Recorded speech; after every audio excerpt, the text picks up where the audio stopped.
Hi everyone! If you follow this channel, there's a very good chance that you love paleontology. And if you love paleontology, you understand the exceptional importance of paleoart to the field. That is, artistic representations of animals and environments that have since gone extinct and are no longer accessible to us right now. There are a whole host of different styles and uses for paleoart, but fundamentally, paleontology would not exist without it. Paleoart is essential for helping scientists to contextualize bones into a wider organism, and the organism into its environment, as well as for science communication. Paleoart enthralls the layperson and makes them yearn to learn more about these lost worlds of the distant past. And in no one is this more the case than in children. No child is going to think dinosaurs are interesting or cool if all they see of them are just bones, after all. So perhaps the most important paleoart for outreach and for perpetuating paleontology into the future and securing new generations of vertebrate paleontologists and dinosaur fans is the paleoart that goes into children's dinosaur books. Today, we are going to be analysing 4 of these books that I bought from my local The Warehouse department store, in part because this artwork has the potential to mislead young readers about the past, but mainly this video is focusing on the exploitation side. This video is about how one paleoartist took decades of work from other artists and with minor edits or the Frankensteining of other people's artworks together, claimed it was his.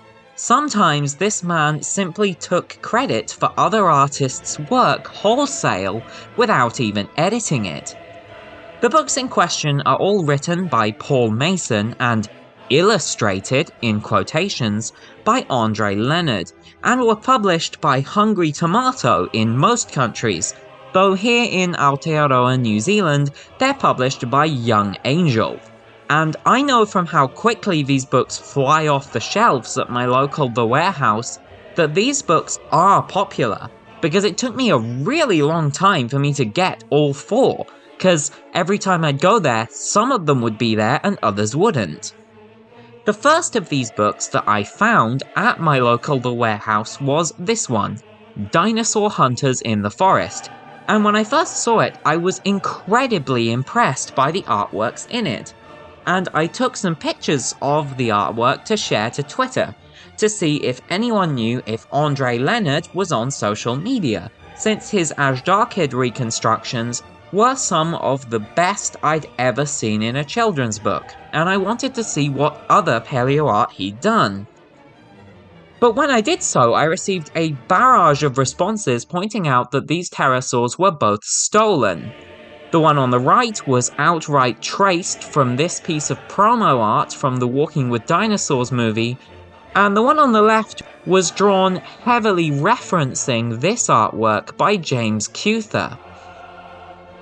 Immediately upon seeing these tweets, I ran back to the shop to look at the copyright page for the book, only to find that there was no reference to a license to use the image from the BBC or 20th Century Fox, who made the Walking with Dinosaurs movie, nor was there any reference to James Cuther at all. Andre Leonard had taken credit for something that wasn't really his, and the more I delved into these books, the worse things got. But first, who is Andre Leonard? Andre Leonard is a professional artist with over 30 years of experience as a traditional painter and illustrating books and magazines. According to his bio, his hobbies include flying and sailing, and he seems to mostly focus on illustrating short stories for magazines, though I will confess that a lot of his artwork tends to conspicuously look like low-effort photo bashes. In 2019, he was hired as a professional paleoartist for the first time to work on these 4 books.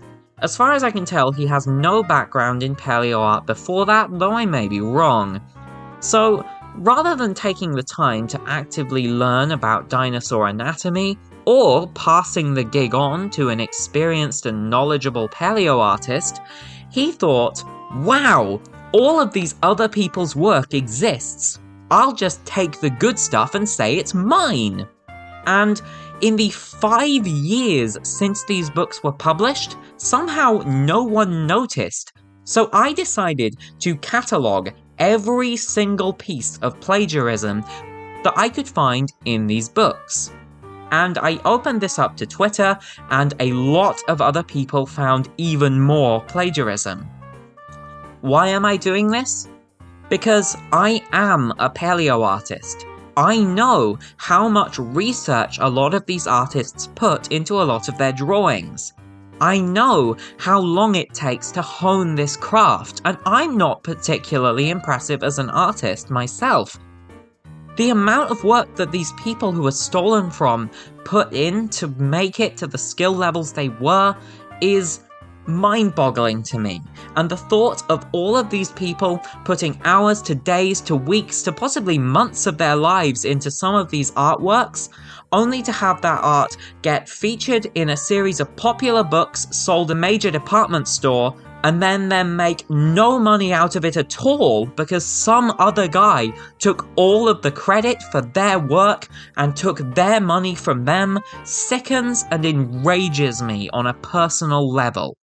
So, let's look at each and every piece of artwork which is credited to Andre Leonard in these books. Book 1. Forests. We've already exposed the plagiarism in the first piece of art of this book, so let's have a look at the second one, which is a stunning illustration of Alamosaurus, the body of which was completely ripped from this artwork by Demir G. Martin. All of the same skin creases are visible, it's just been given a new tail and a new head and neck.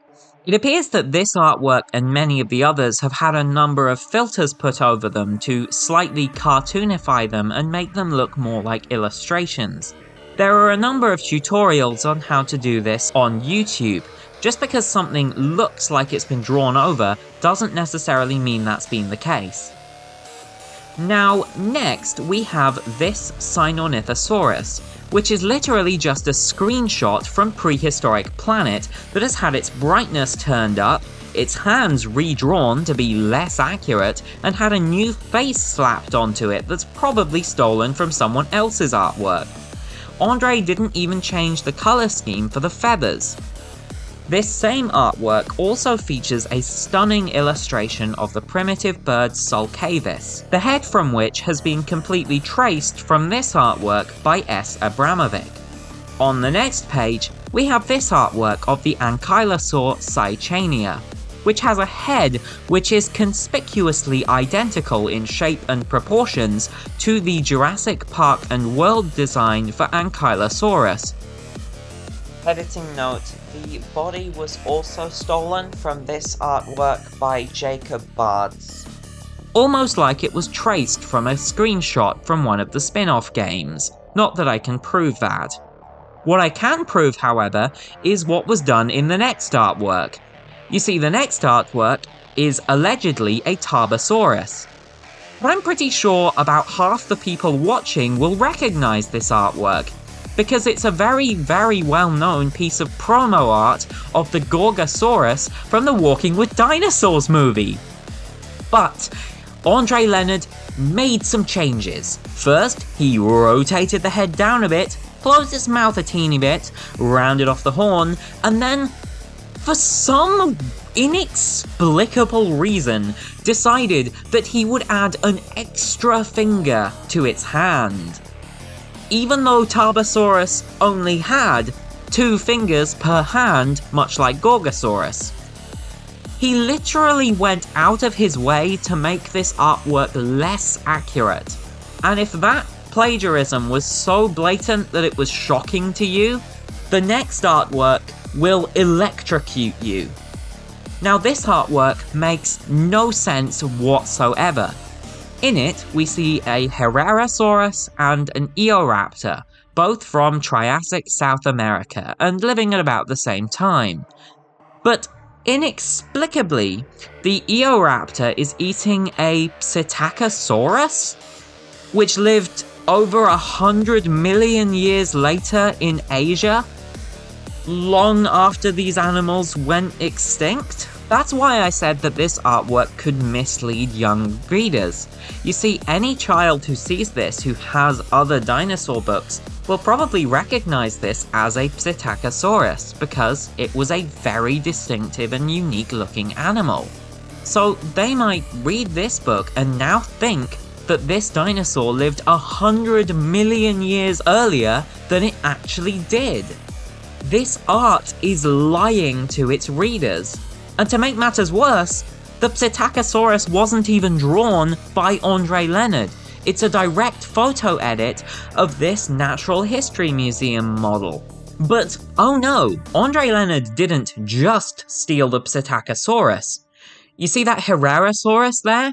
It's directly traced from a photo by Kin Enriquez of this statue of Herasaurus from the Field Museum, which was sculpted by the late great Stephen Xerxes. So this is just one of several instances of Leonard just flat out taking credit for the work of someone who's passed away.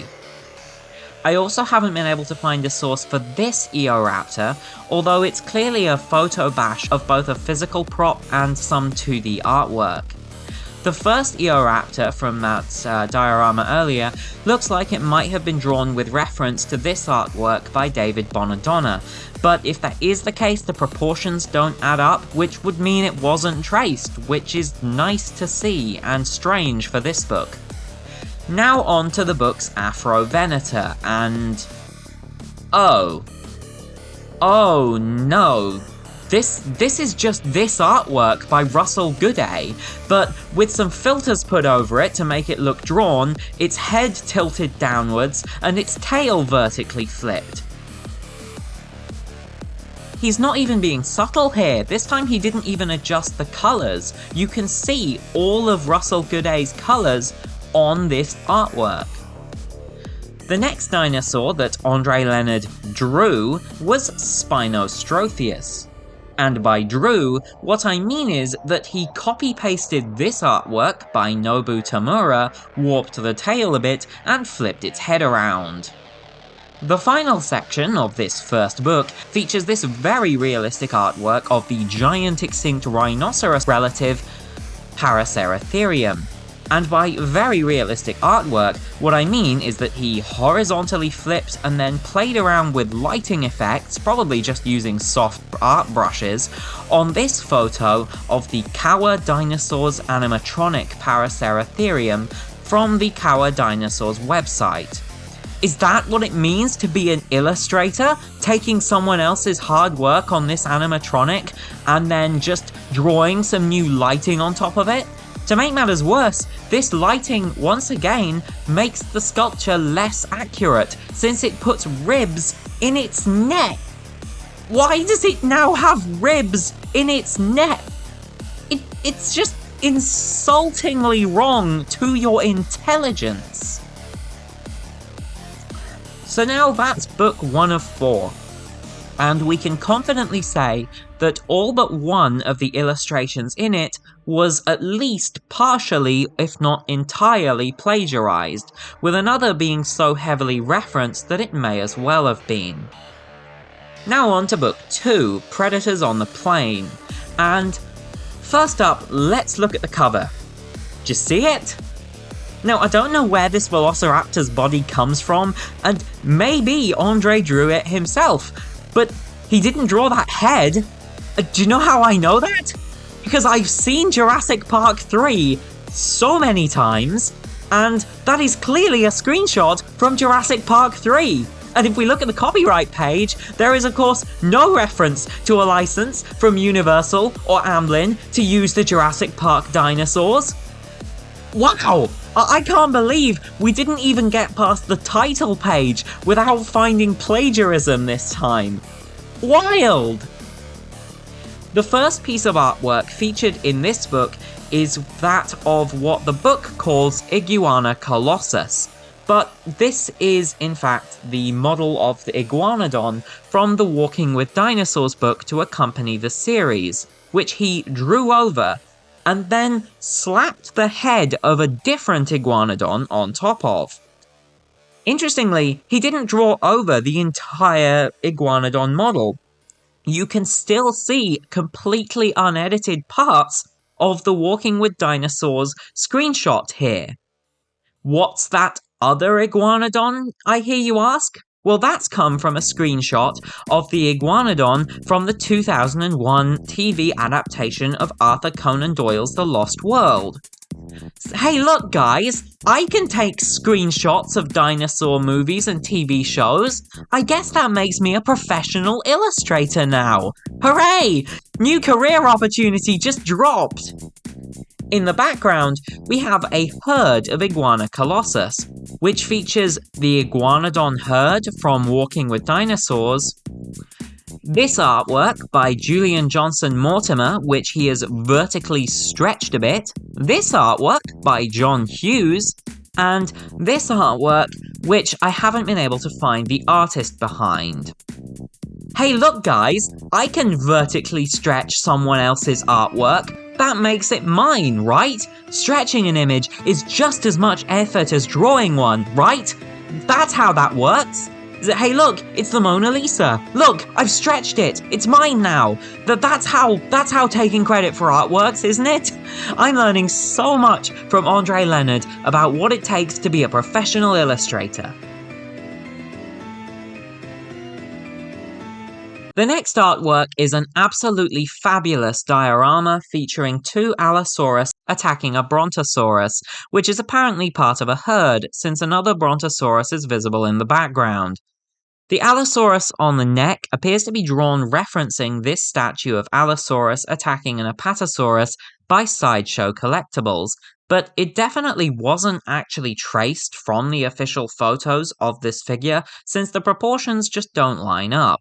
So this is a perfectly acceptable case of drawing from a reference, in my opinion. At least it would be if Andre hadn't traced the foot from the original. Still, the drawing of the head is nice. Now let's have a look at the other Allosaurus in this illustration, and... oh... ha.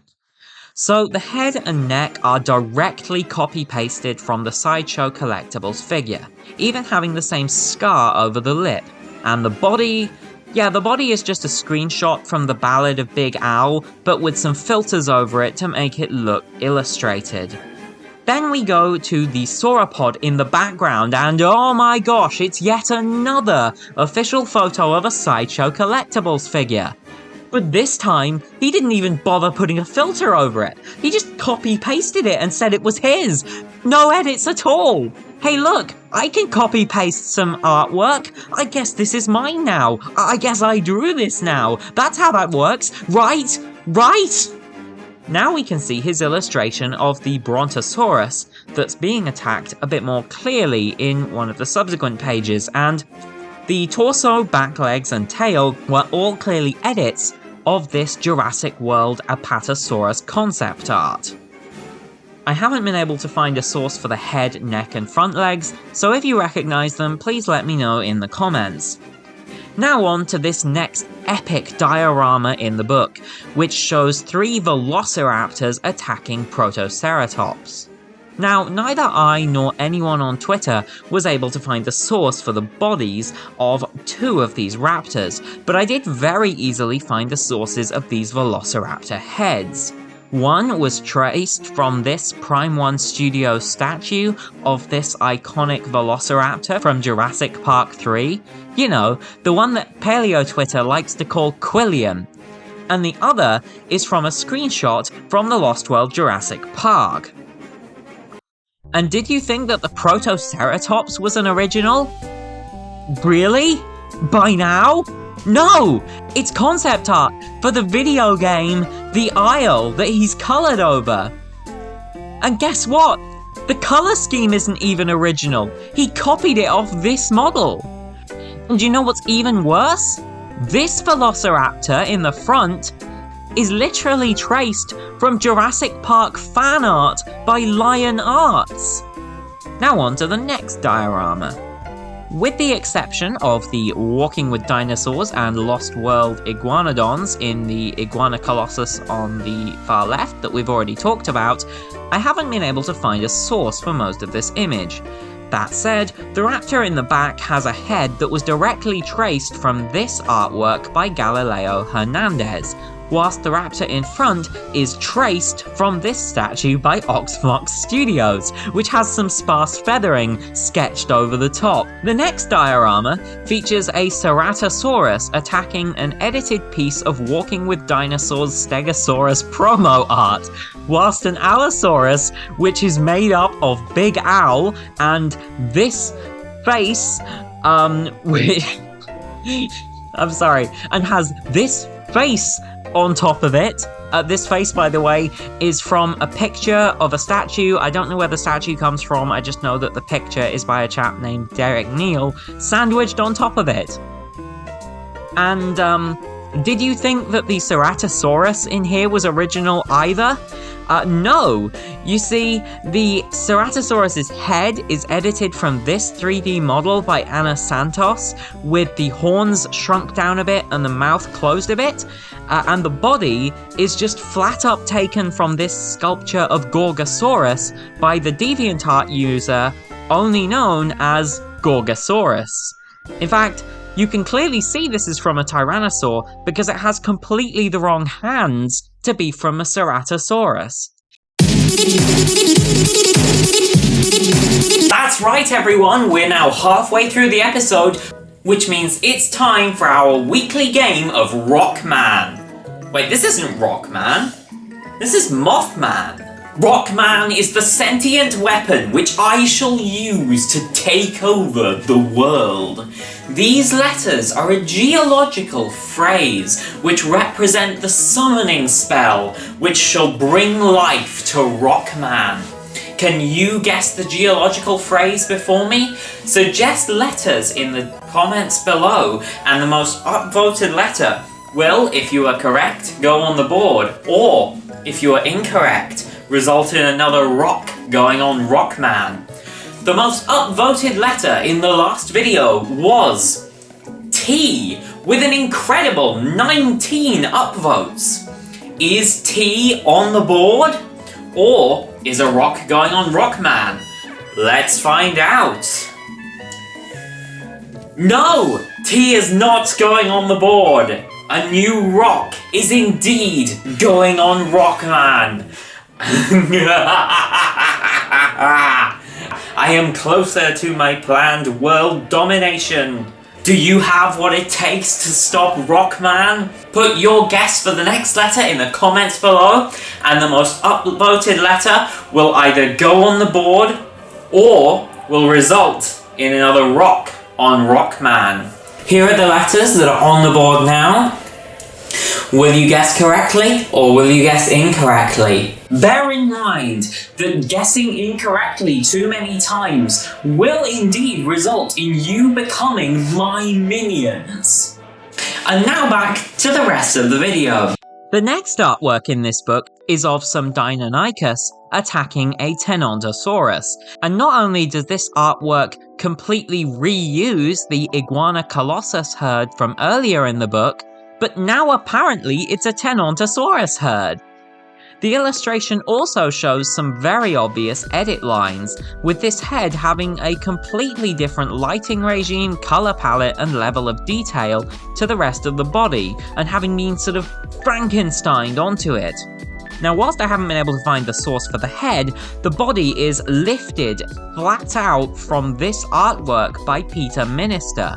Meanwhile, one of the Deinonychus has a head that was taken directly out of this photo of this statue by Oxmox Studios.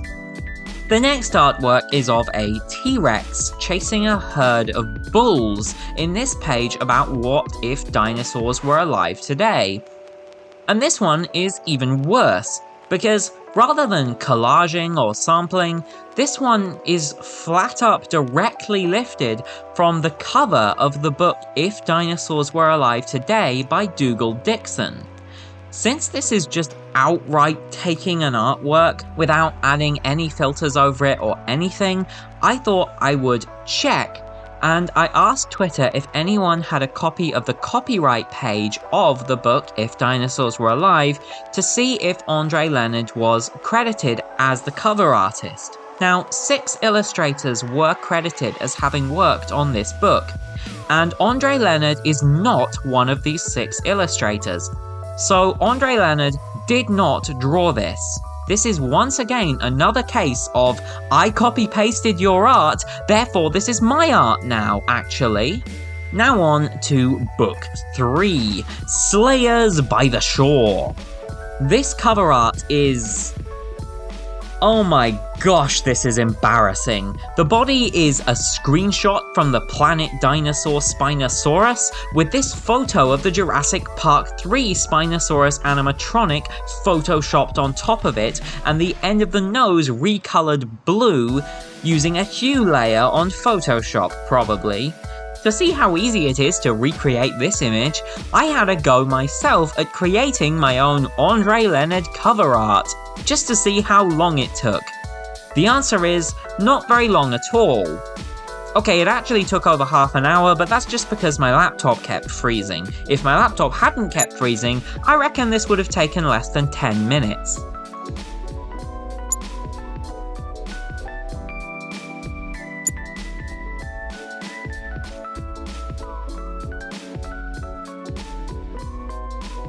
Our next illustration is of baryonyx.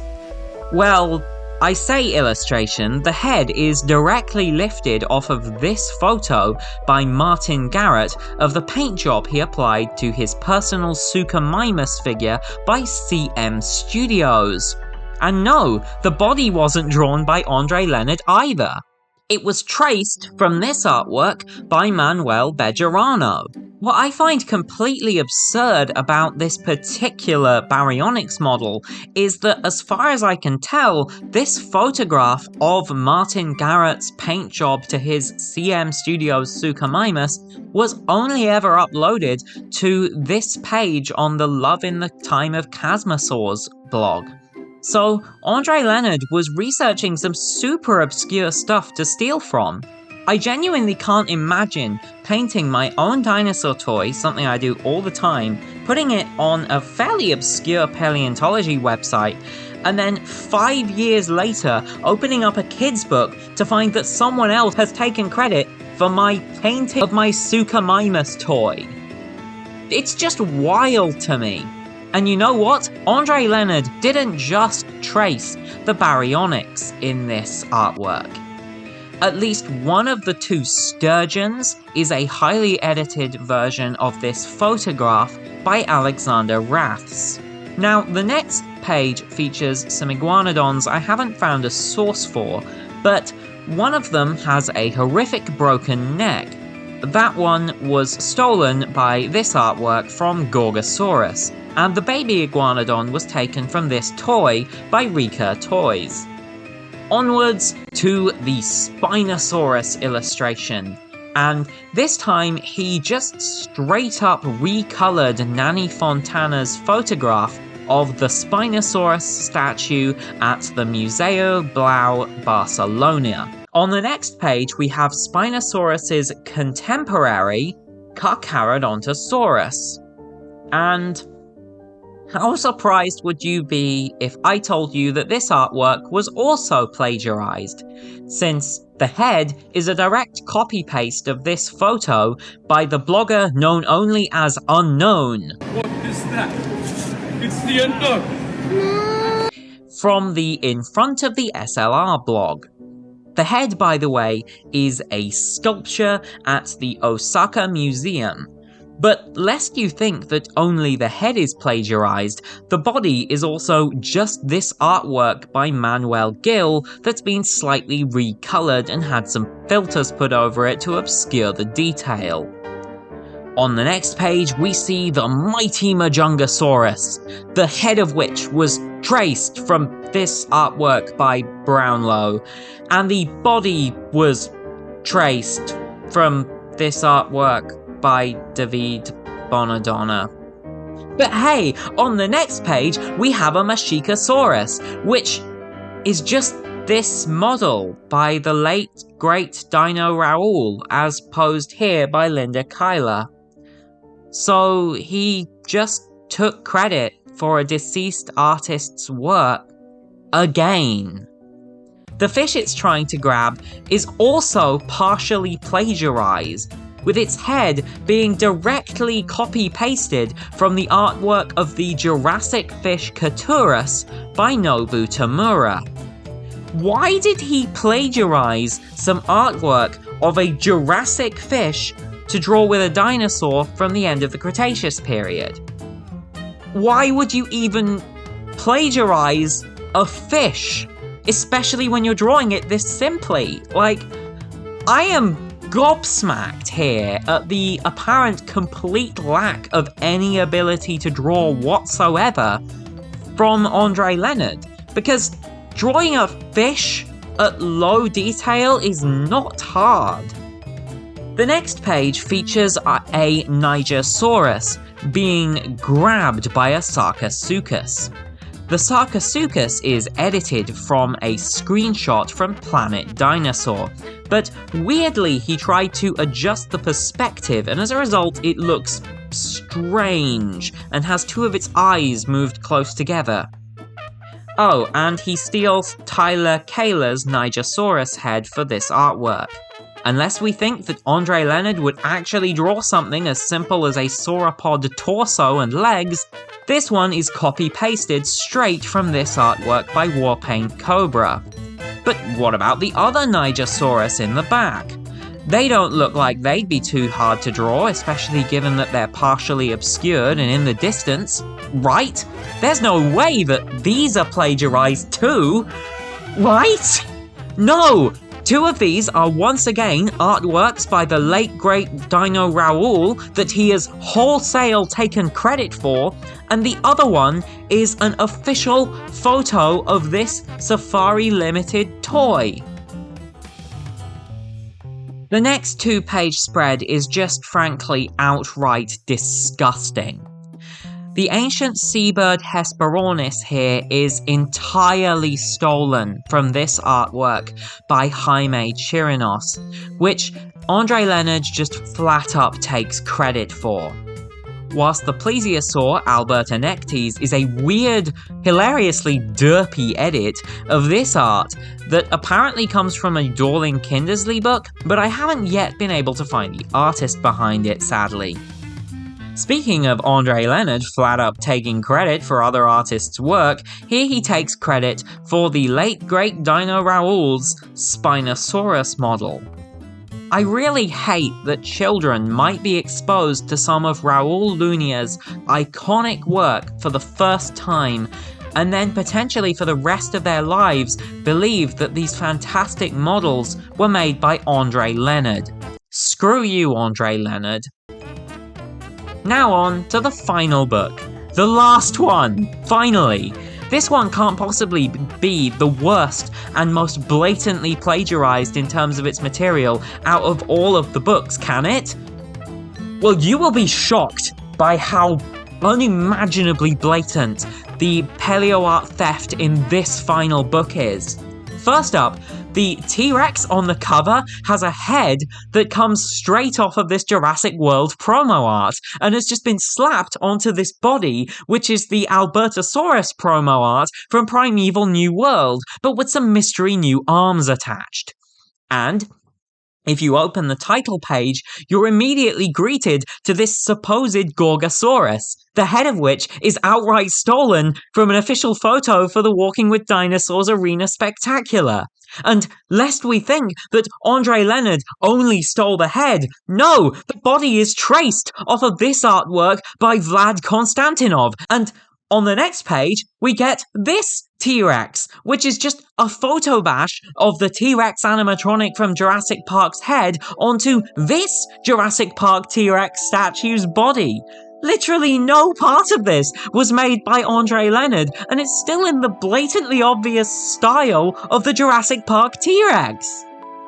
And then we go on to this Triceratops, which is just a recolored Sideshow Collectibles Triceratops with its head raised and some new horns stuck on. But I need to calm down a bit. The next page, we see my favorite dinosaur of all time, Neovenator, in this clearly Schleich Allosaurus-inspired illustration, with some very 3D model-looking feet that were, let's be honest, probably traced from something else, and the rest of it was probably drawn on top of the Schleich Allosaurus. Meanwhile, one of these Mantellosaurus was directly traced from the cover art of this book on hadrosaurs. Now on to this stunning diorama, where we find Plateosaurus by Dino Raoul, another Plateosaurus, which was traced from this photo of this statue, the exact creators of which are still sadly a mystery to me. Please let me know in the comments if you know who made this statue. But what doesn't elude me though is the fact that this Lilian Sternus has been partially lifted from this photo of this statue by CM Studios. Next, we get on to this Appalachiosaurus in what is one of the most blatant pieces of plagiarism we've seen so far, since the head is just an unedited Planet Dinosaur Daspletosaurus screenshot. And the body is from this artwork, which I struggled to find the artist behind, but according to the website Primal Rift, it was created by an artist called Joe Conway, which he has, again, just ripped and recolored. The next artwork is a weird mashup of Euoplocephalus, which features elements from this artwork by Sergei Krasovsky. And then we reach the most inexplicable thing I have ever seen. Andre Leonard drew the Papo T-Rex. No, your eyes do not deceive you. Andre Leonard took credit for drawing the Papo T-Rex, which is a popular toy and a massive internet meme so big that there's a huge Facebook page dedicated to finding it everywhere. So, Andre, how did you draw that toy? Oh, I did it with my magical 3D pencil. And you put that exact image on hundreds of signs, products, and internet memes years before you drew it for this book, how? True art transcends time itself. But if you thought that was blatant, wait until you see the final Andre Leonard artwork in the final of these 4 books. Behold, this 100% original Andre Leonard masterpiece. Behold his majestic take on Microraptor. Look at that cute little crest. It's great to see him end out his run on a high note. And no, I tricked you! You fell for it and I tricked you! That is a 3D model by Warpaint Cobra. Andre Leonard just wholesale took credit for yet another artist's entire artwork without even editing it. He ended these books with possibly the most blatant piece of plagiarism in the entire series. And now, a montage featuring me trying to do a cringe Britney Spears impression. Who you trying to fool? That's clearly not your art. Who you trying to con? We know just what you are. So clearly, not even subtly, plagiarizer. Plagiarizer, plagiarizer, oh, you're a plagiarizer, baby, you are, yeah, you are, a plagiarizer, plagiarizer, plagiarizer, who you trying to fool, that's clearly not your art, who you trying to con, we know just what you are, plagiarizer, plagiarizer, oh, you're a plagiarizer, baby. Okay, apologies for my terrible singing there, so, what now? Well, what I hope happens is that Andre Leonard publicly acknowledges and apologizes for the harm he's done and pays the money made from this book to every artist that he stole from. Andre, if you are watching this, as far as I'm concerned, none of the money that you made from these books belongs to you. Because none of this art was created by you, at least none that I've been able to find. It belongs to the 3D modelers, the paleo artists, the illustrators, the concept artists, the hobbyist artists, the model painters, the sculptors, and the photographers. The actual people who created the artwork that you claim is yours. Especially these small independent artists, people whose careers could actually have benefited hugely from being given a gig like this. I will be sending all of this evidence to both sets of publishers of these books, that is, Young Angel and Hungry Tomato, because I think it's time that the people who actually made the artwork in these books get paid for their work. And frankly, I think that money should come straight from Andre Leonard himself, as well as the publishers for not doing the basic editorial checking to ensure that the works in this book were not plagiarized. To make matters worse, Andre Leonard offers art commissions on his website. So, if you have bought a commission from this man, please check as hard as you can to see if it was plagiarized or not. Because I personally do not believe that someone who cannot draw a simple fish without plagiarizing it is really capable of drawing anything. And I think that there is an extremely high chance that whatever you paid for is actually something already made by another artist. Perhaps it's worth reaching out to that artist. That also goes to every magazine that currently hires Leonard for short story illustrations. There is an extremely high chance that you have unknowingly published a huge quantity of stolen material without paying the real creators of that art that you showcase. For everyone else, I hope you have a wonderful rest of your day, and I hope that you enjoyed this video. Our next video is about a dinosaur that's just been discovered on the Isle of Wight. Before I go, however, I need to thank a lot of people, and not just my wonderful patrons Jean and Eric Feenstra, since this video would have been impossible without the incredible people who've dedicated a lot of their time to identifying these pieces of plagiarism. An extra special shout out needs to go to Colin M. Art for the sheer number of original artworks he was able to find, but a lot of thanks also need to go out to everyone else who ID'd plagiarized art on Twitter. Therefore, special thanks go out to Sophiesaurus98, Emily Stepp, Omega Freelancer, Destin of Edge Science, Dactylio Saras, Noah Was Here, Bravo Tyrannus, Extinct_extant, Thysania, Taylor McCoy, BJ Herbison, Amara Borealis, Mesozoic Dream, G Mugan 11766, Riamus01, Zain R. Mustafa, Tom Parker, Lofo Lee, Daveen Arya Nirwazita, A Tired Pterosaur, Pranav Iya, Livia Draconia, Jorge Armado, and Isaiah Cole Torre.